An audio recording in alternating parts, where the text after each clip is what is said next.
Thank you to all our colleagues and friends and everybody at COP30 striving to make a difference for the better.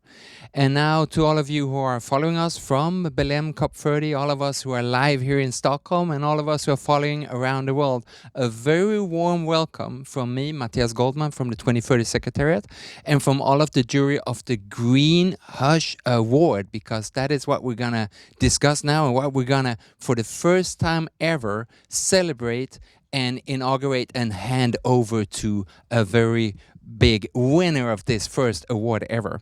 So first of all, what is this Green Hush Award and what do we mean by Green Hush? Well, obviously we've all heard about greenwash, the terrible behavior of some companies or cities or states or organizations that claim that they do something that is not as green as what they claim. And of course, that is being taken care of. It must be stopped, but we see that legislation is dealing with it. We see environmental NGOs having greenwash awards, and we see ourselves as consumers simply saying no, that we won't accept when greenwash is happening. We will not buy into those false claims. But the opposite, and that is where Green Hush Award comes in. The opposite is also terrible. When companies or organizations or cities or even countries or whole sectors of the economy do something that is indeed positive for climate, for green sustainability, but we don't get to hear about it. When, for different reasons, they decide to hush about it, to not tell about their progress. Maybe because they feel that they haven't done everything yet. There's still things that they need to take care of. Or maybe simply because they're afraid of this whole green washing that will make them hush instead. And when they hush, we as consumers, we cannot make conscious choices, because if we don't know what is better, how are we gonna use the consumer power for the better? And that is why we want these organizations, these companies, these cities, these sectors of the economy to step forward, to brag, to share the figures.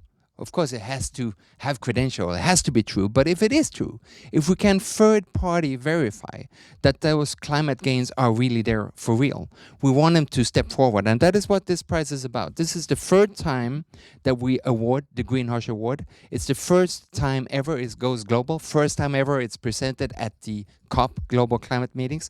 It started as a purely Swedish national award. First year it was given to the public transport sector, with the reasoning that in Sweden, 95% of public transport is fossil-free already. But when the general public or the persons using transit or public transport are asked, they don't know that. They believe that this public transport is still run by fossil fuels. A clear case of green hushing. Because if we were told that there's a big climate gain from choosing public transport, chances are we'd be more inclined to make that sustainable choice. So this green hushing has to stop. That was the lessons from Sweden. And last year, we moved up with the Green Hush Award, where I'm a proud founder and one of the members. We moved up to, for the first time, becoming slightly international. As you know, this is the first time we really go global. Last year, we went slightly international.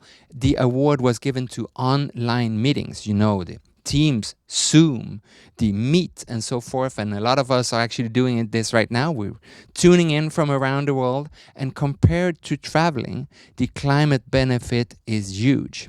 But I dare you to try and find from any of these great global actors that push us to do these kind of online meetings, to find the climate benefits from them. We have never heard or seen those climate benefits shown by those actors. And that is why they were a very worthy recipient of last year's Green Hush Award.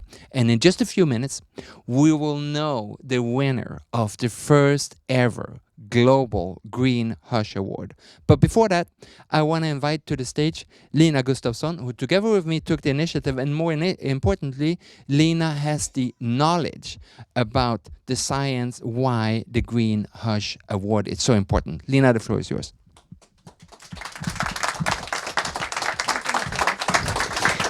So So let's begin with just taking a look again at greenwash, as Mattias mentioned before. Obviously, this is something we really don't want to have or want to see at all.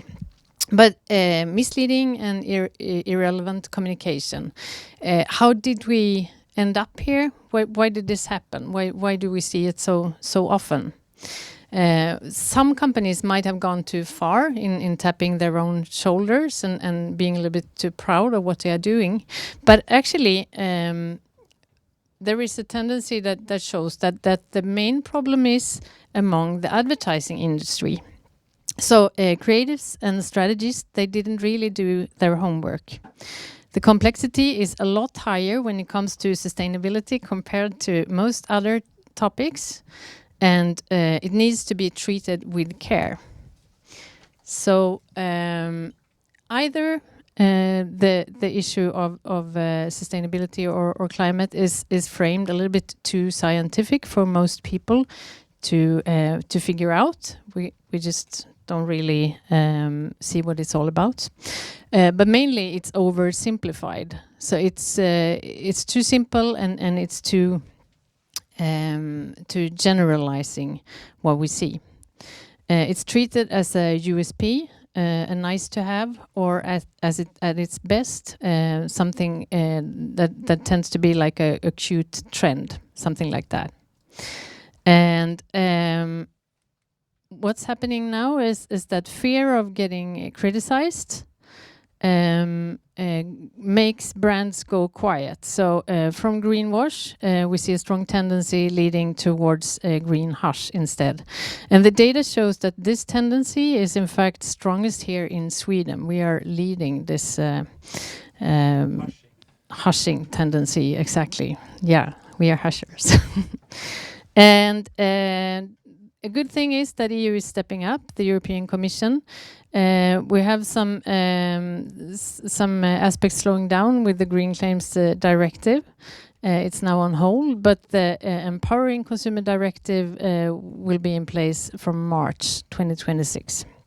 And it's great, it's welcomed by many, but it also makes the whole industry more hesitant. It's harder now, many people feel, to do good communication.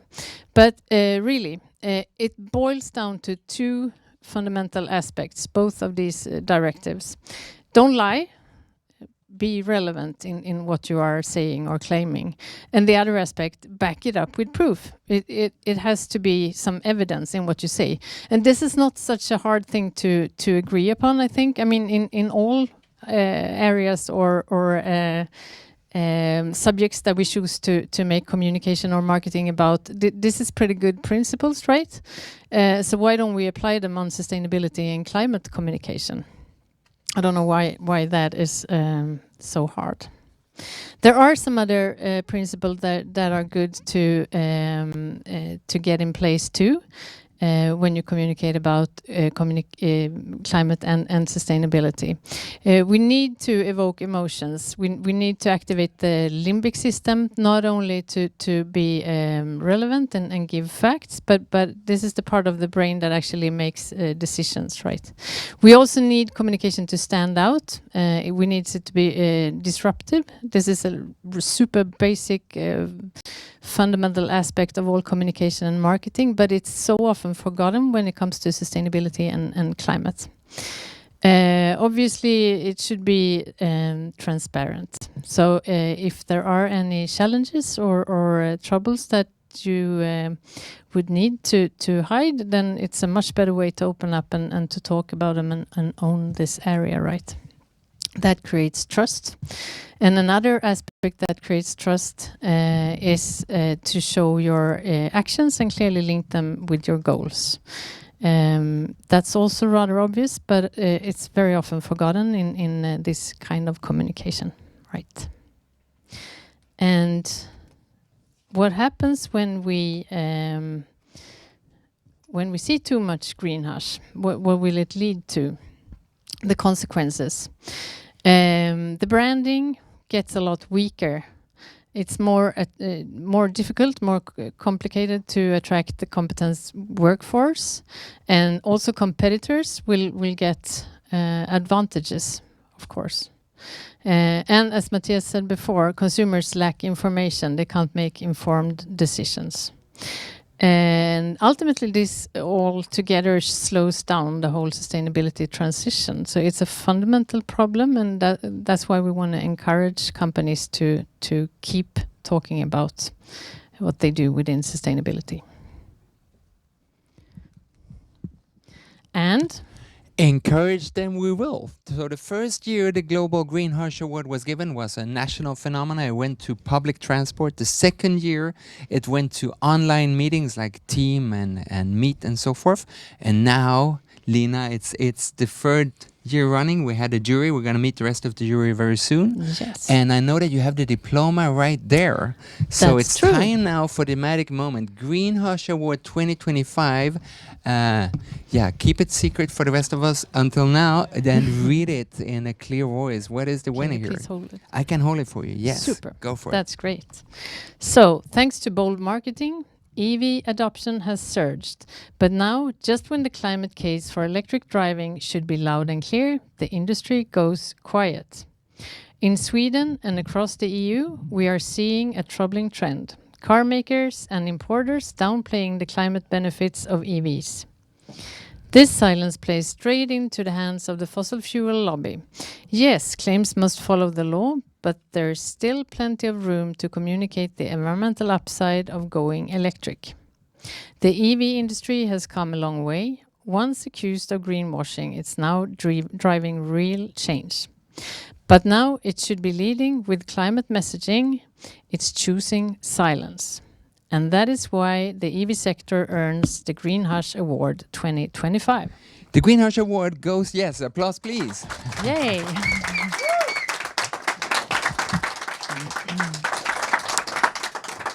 And of course, as you already mentioned, Lina, the whole green hush theory is firmly backed up by science. This award is also firmly backed up by science just now, for those of us following this live. At Forbes.com, if you go Green Hush and Forbes.com, you will see all the statistics behind this award. We checked all the best-selling electric cars in Europe and the world, and how are they marketed by their respective brands. And they are marketed in every way you can possibly think of, except for with climate and sustainability claims. And we believe that right now, and that's actually part of what you just read, Lina, right now is the time where people who might not be very interested in cars or environment or in climate need to know that the choice of mobility will make a huge difference. And that is why this award is so timely and so important. We're telling the automotive sector that yes, they're making a great job moving away from the fossil fuels that got us into the terrible situation that we're now fighting to get out of. But they are doing a terrible job when it comes to sharing the knowledge of the climate gains from going electric. And as you can see, there is no one here accepting the award. That is because there are so many. So we are inviting them all to, they can have it, they can have the diploma one day each. There's going to be roughly at least 365 different actors in the automotive sector that should be here and taking note and learning on how to do what you just told us, Lina, how to market EVs much better. True. And now with that, we are gonna just in a few seconds be right back after a short message from We Don't Have Time for the panel discussion about what we do next to stop green hush from happening.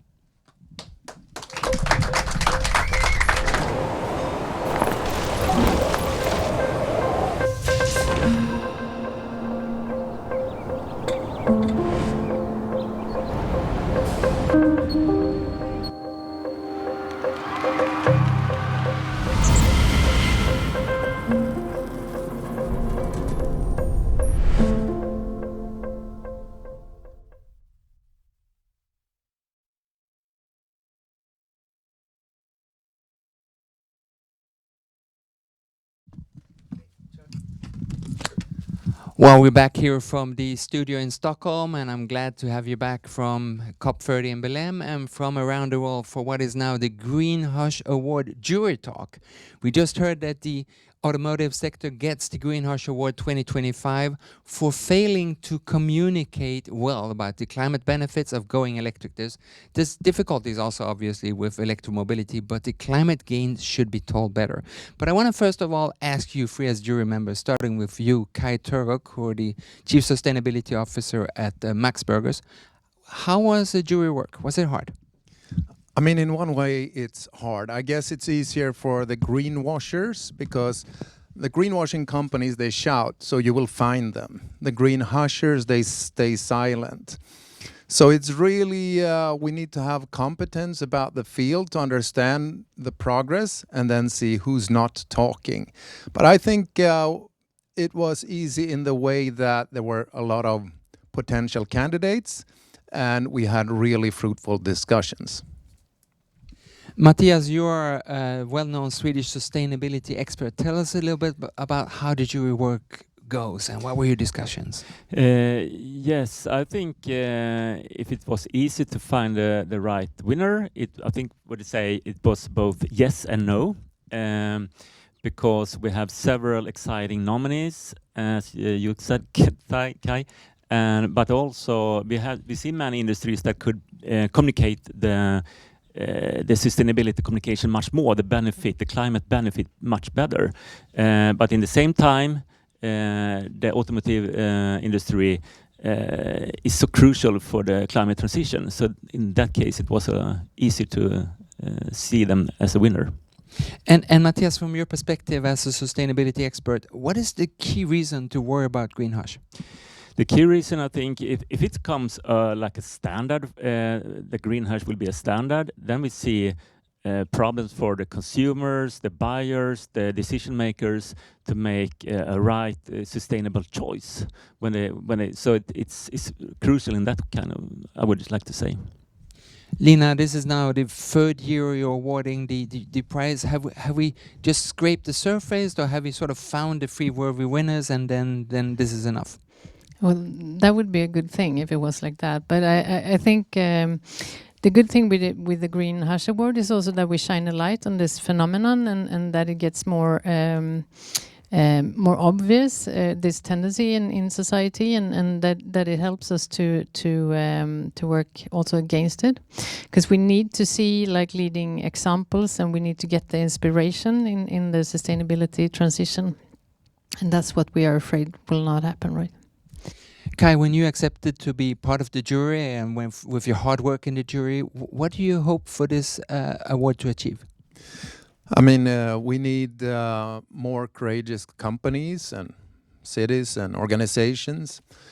And they will be brave if they get a pat on their back that they're doing the right thing.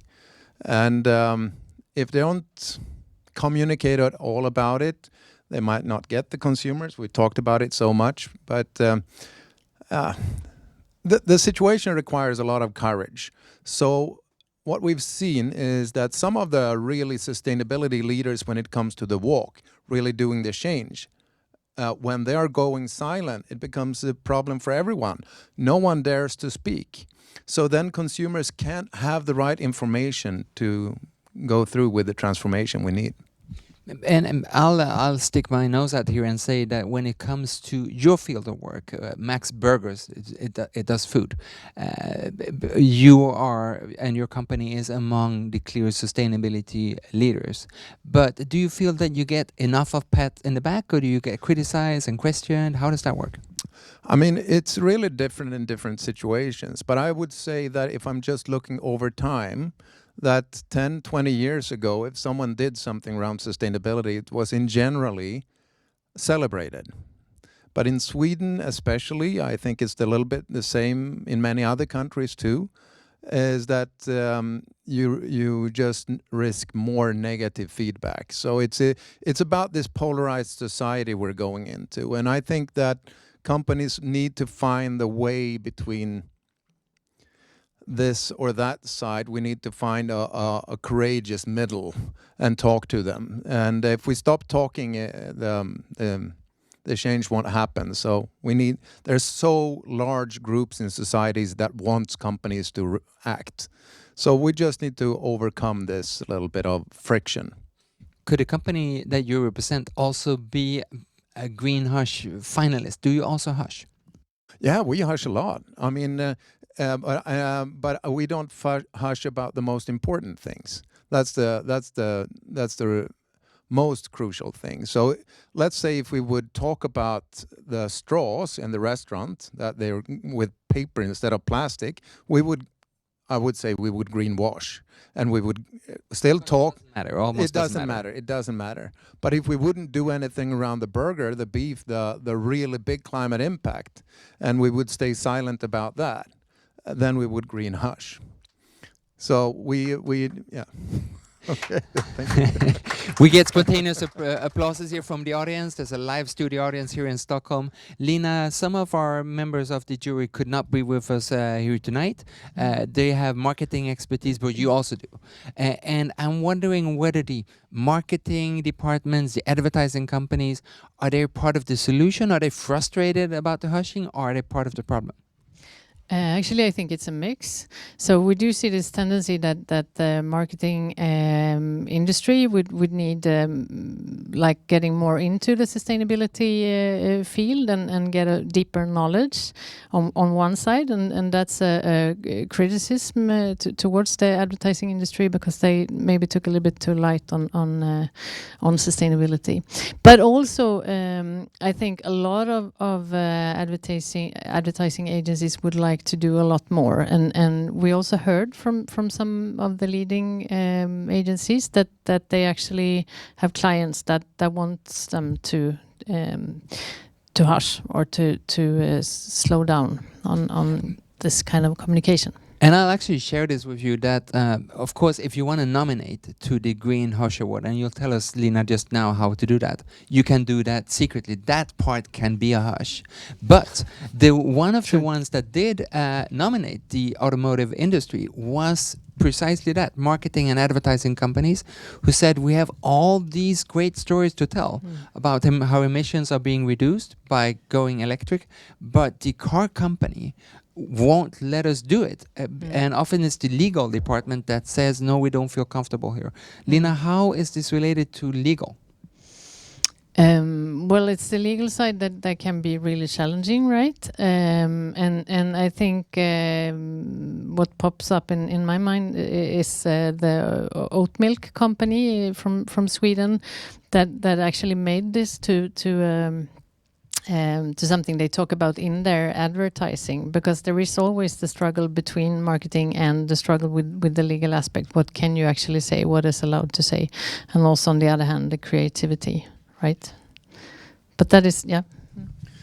And I think why this award is so important is because people are so familiar with the term greenwash, but very few actually understand what green hush is. And if we don't know that we need to find the middle between those two terms, we're just going to try to avoid green wash. And how do you do that in the best way? Well, you go silent. Then you will never be blamed.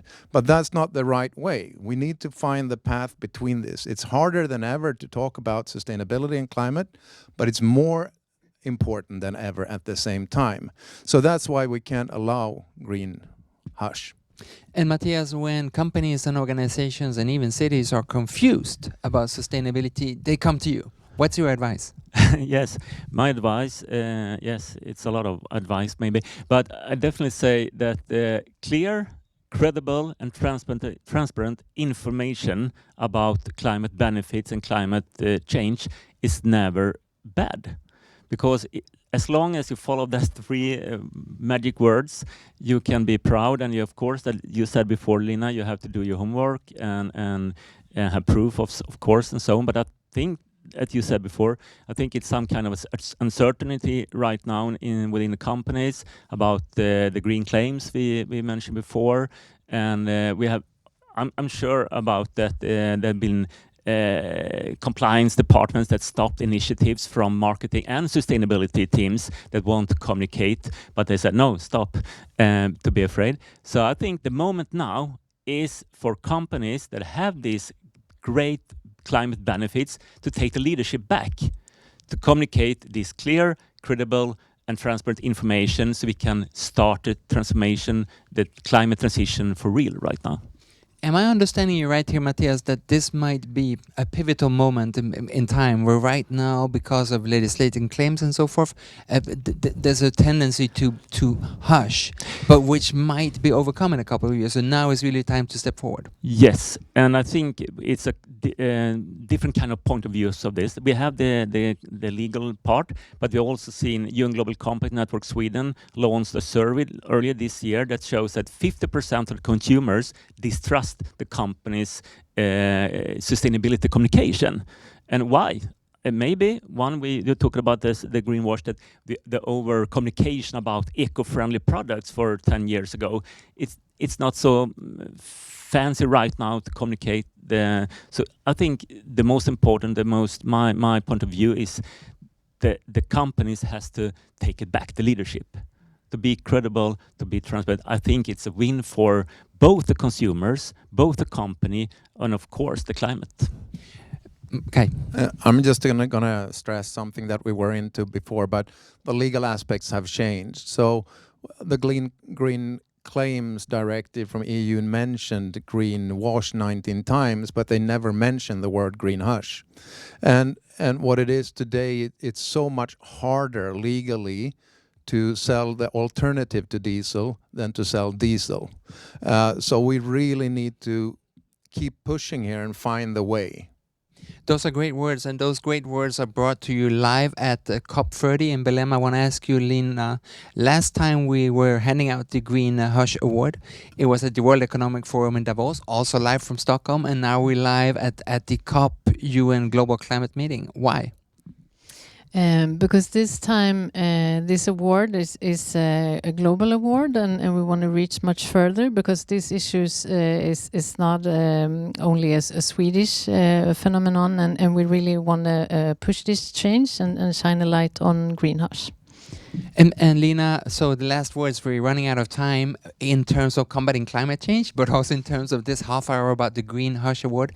If we now sit in front of our television sets or computers or phones or at the COP meeting or right here in the audience, and we feel here's a worthy winner of the 2026 Global Green Hush Award, what do we do? Yes, then we welcome you all to the greenhushaward.com webpage, and the nominations are already open for 2026, and please spread the word and help us with this, with finding a worthy winner for next year. And of course, every time we uncover something that was green hushed, but is no longer green hushed, thanks to the great work of the jury, and thanks to all of us watching, we can make conscious choices when we use our consumer power to further and quicken the change to sustainable behavior. That is why this award is so important. That is why I thank We Don't Have Time for giving us the time to share the award. That is why I thank the live studio audience. And that is why we thank the jury.